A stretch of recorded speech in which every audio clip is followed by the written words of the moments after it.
Okay, I'm back at the entrance of Falwith, where I originally turned right at the fork, so now I know that going right leads me to the Wood Elf City, so now I actually want to go left instead. And that right there, that Fairy Royal Guard, which is very much harder than me, that's the reason I'm not killing any pixies, just in case they share the same faction. There's another one. Yeah, that scares me. I'm not positive if they do, but just in case, I'm going to avoid killing any more pixies for the moment, until at least I can verify and check them, because now that I'm noticing when I con them, they're indifferent. If I con a pixie and it's not indifferent, then I know they are a separate faction and I'm probably safe. But in the meantime, oh, that must be a druid. Look at it hauling. Wow. That's a really neat fact there too, that I haven't commented on, which is run speed. Again, because this is the classic interpretation of EverQuest, and we don't have these teleportation stones everywhere. Run speed is a really, really huge part of this game.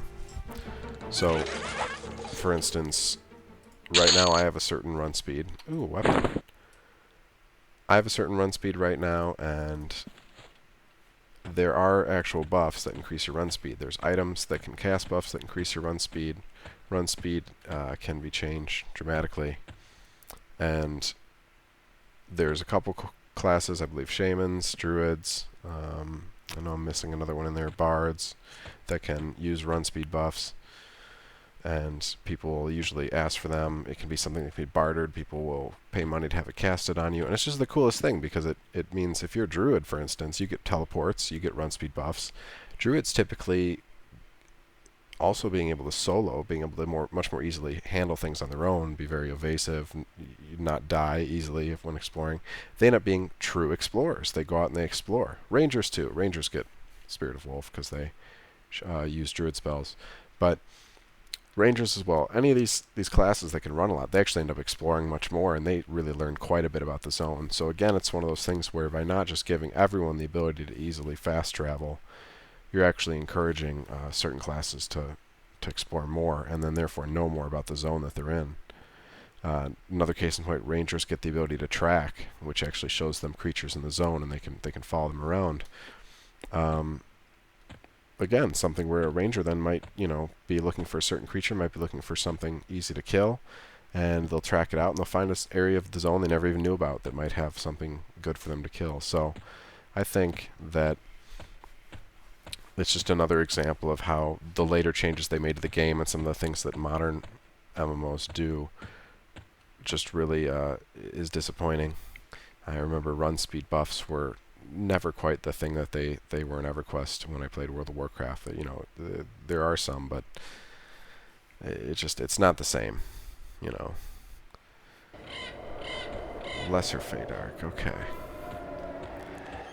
So this could be interesting. Let's see what's in here. First thing I'm going to do is a who. There's a level 3, me, everybody else is much higher level, so I probably shouldn't be here. Gosh, I haven't been to Lesser Feydark in so long, I don't even remember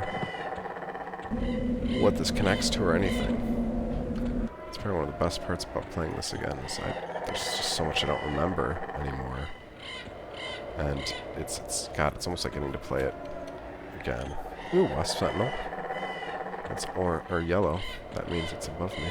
That's pretty cool. I don't see anything else. I'm gonna wander a little bit, see what I find. If I find anything too dangerous, I'll get out of here quickly. But part of EverQuest, sometimes you gotta start exploring. And you gotta do it on your own volition. There's no quest that says this is the next area you go to. It's safe for you to go to next. You've completed all the quests. You just kind of have to do it. And so, whoops, again,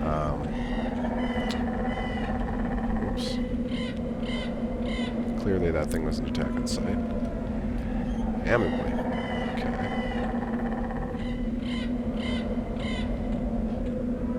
But yeah, like I was saying, you have to explore. you have to try things out.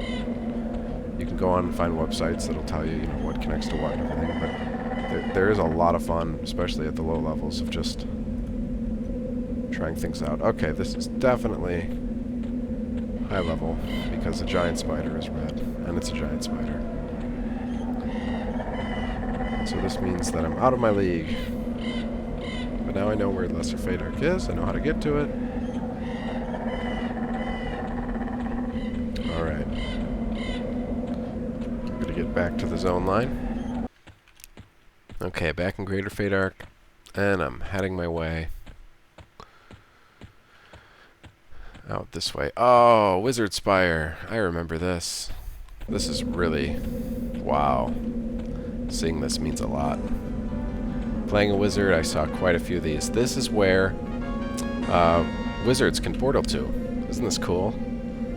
It's a big, giant collection of these magic-looking stones. They're just huge. You can see there's, I'm assuming, probably a wizard here. And here it is. When they added Shadows of Lucklin, you had to go to these to teleport up to Lucklin. So suddenly, for the first time in a long time, there were just tons of people back in these zones. I remember that. Oh, there's somebody coming in from a portal right now. Yeah, there's probably a high-level wizard. Yep. That looks like a high-level necromancer with Dead Man's Float. Yep. Very cool. So I'm going to continue onward. Again, I'm not seeing many creatures. Could be because I'm staying near the path, or could just be because there's really not any around here. But I'm going to find out what comes next. Now, I know that I'm trying to remember the name of them. Is it Butcher Block? Or I think that's... yeah, I think the Butcher Block Mountains is connected to here somewhere.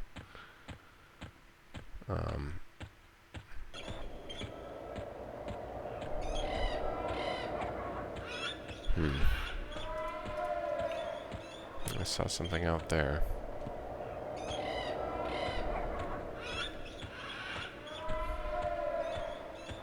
Fork in the road. Same creatures. Bat, giant... okay. Alright, I'm going to take a right at the fork. Let's see what happens. Now just remember, everybody, I have no idea where I am map-wise. I don't have a waypoint.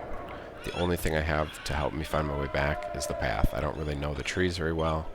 I know that that giant wizard spire is on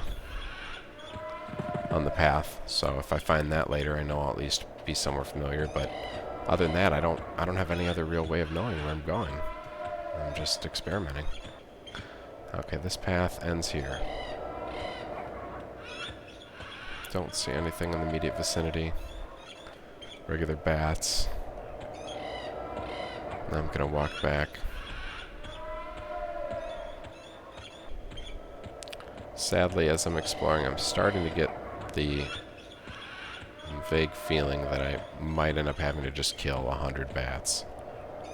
Or 1,000 bats, or however the heck many it's gonna take to get me out of level 3.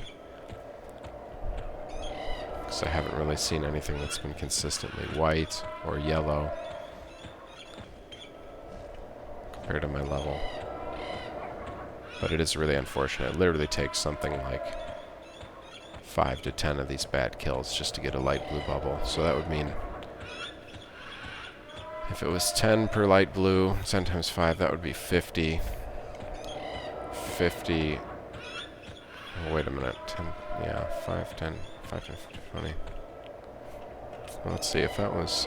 well, if it was 5, it would be 5, 10, 15, 20, 25. 25 times 5. 125 bats. Say, low end. Up to maybe 250 bats. Or... that's just a crazy amount of bats. There's no way I want to have to kill that many bats. So I might as well do some exploring.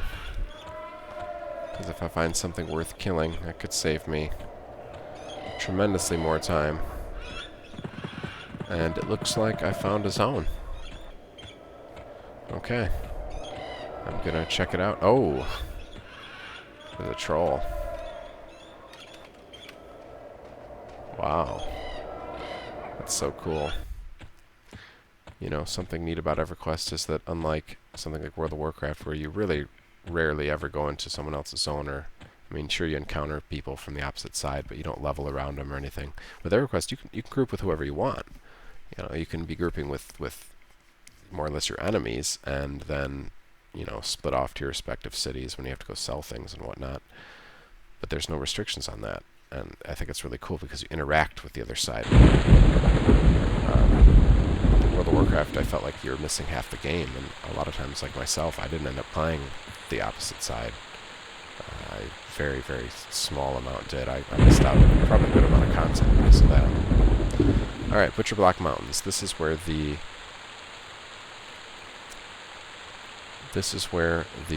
dwarves spawn. And I know there's some mobs around here I can probably kill. So I'm going to see what I can find.